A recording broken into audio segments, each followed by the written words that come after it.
Andrew Dillon from The Sun. We were at the training ground this morning and we noticed the huge fans and the water sprays to keep the players cool.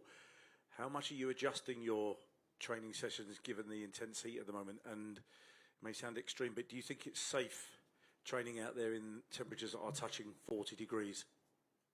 It's almost impossible to make or to train, to make session because of the weather. Now we are trying just to save energy for the game. This morning session has been very short. Has been just about tomorrow game, plan for tomorrow, and that's it. No more than that, because as you can see, it's quite difficult to, it's not easy with this condition, with this temperature, but we are going to try to do our best. The gentleman in the second row here, please.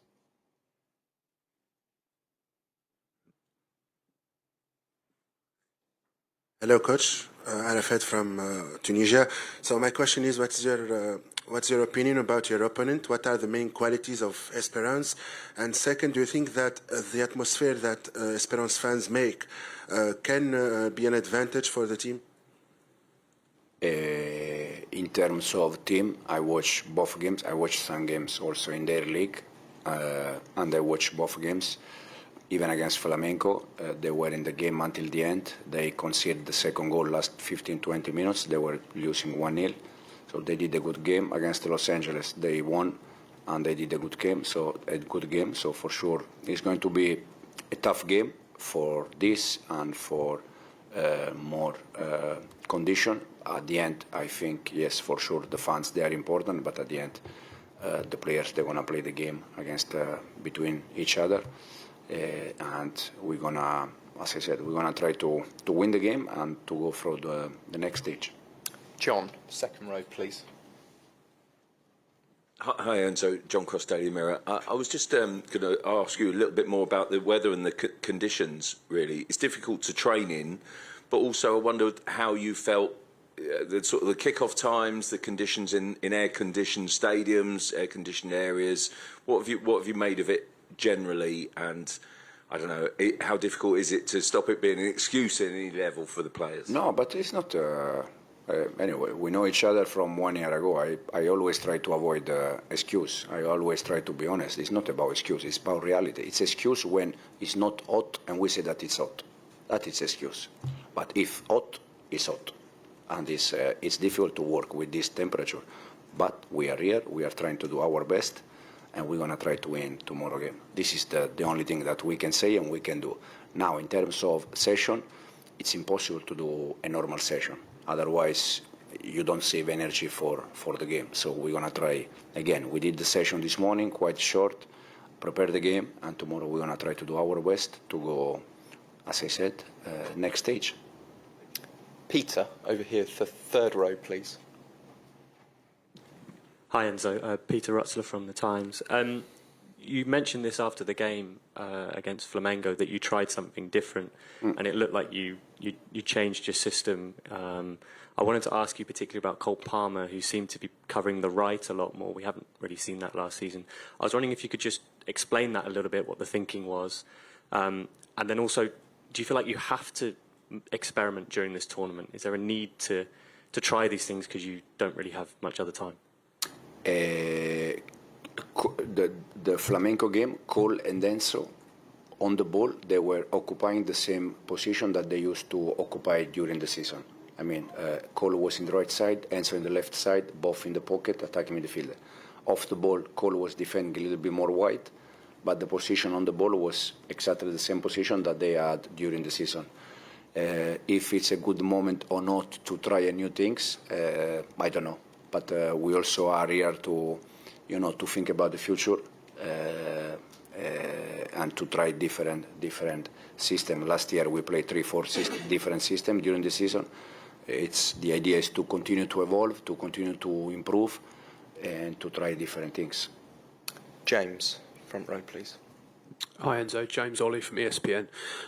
There's big prize money on offer at this tournament, £97 million to the winner. Have the owners talked to you about that at all? And do you feel under any financial pressure to do well at this tournament? No. The owners they just want the best for us and for the players game by game, and they are not talking about the final prize or the final reward in terms of money. And they never put pressure on me or on the players in terms of we need to win this tournament because of the money. They just want to try to win for everyone, for them, for the club, for the fans, for the players, for me, for everyone. So it's not just about the money side. Nizar, front row, please. Hi Enzo, I wanted to ask you about Nicolas Jackson as well. He wasn't in training. How are you handling him now he's suspended? And also a word on Christopher Nkunku. Is he still part of your plans? There's a bit of noise around him today, having some interest from Man United.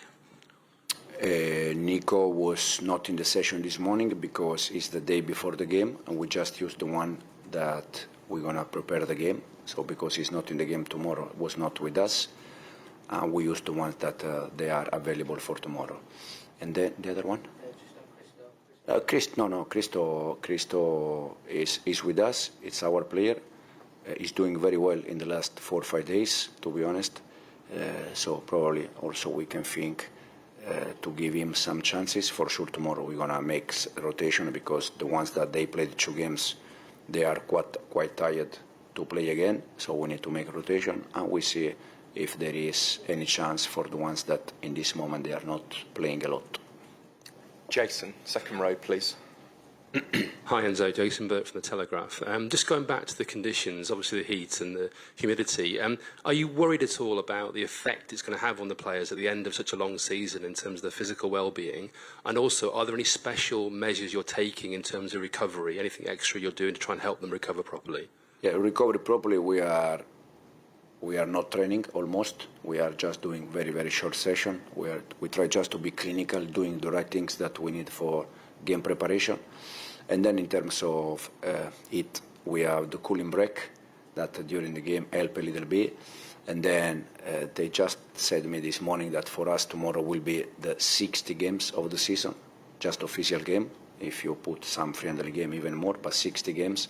And in any case, yes or yes, on the legs of the players is the end of the season, 60 games are 60 games. The ones that also they have international games, it's even more. But again, we try to give them as much as time possible to recovery and to be fit and to be ready for the next that we have ahead of us. Are you worried about the effect it's going to have on them going forward for the next season? Honestly, no, because after this we have some weeks off, finally, and we can all recover and go again. Ben, front row, please. Hi Enzo, Ben Jacobs from TalkSport. If you progress, it's likely to be Bayern. PSG could be on your side of the draw as well. Do you view those kind of fixtures, if you get these teams, as a kind of rehearsal for Champions League football? Make the same question tomorrow night after the game. If we go through, we talk about Bayern. It's in case we are able to win and we're gonna face Bayern or PSG, will be very nice. But in this moment, the main focus has to be about tomorrow, because football is full of bad surprise, and we don't need surprise. We need to be ready, win the game, and then after tomorrow night, we can start to talk about, I don't know if Bayern or PSG, we see. Jacob, front row, please. Hi, Enzo. Jacob Steinberg from The Guardian. Marc Cucurella went to the final of the Euros last year. Friday was his 57th appearance of the season. Obviously, it's been so important for you this season, but it doesn't feel like there's maybe an obvious sort of step up, an obvious replacement for him in the squad. Are you worried at all about his workload, and do you think that's something that you need to address this summer, making sure that you have a deputy for him? Yeah, we use during the season also Malo Gusto in that side. At the beginning of the season, Renato Vega was with us using him. So we had a different option in that side. For sure, in that position is the only fullback we have. It's left fullback. But I think Rhys James did a few times against Newcastle at home.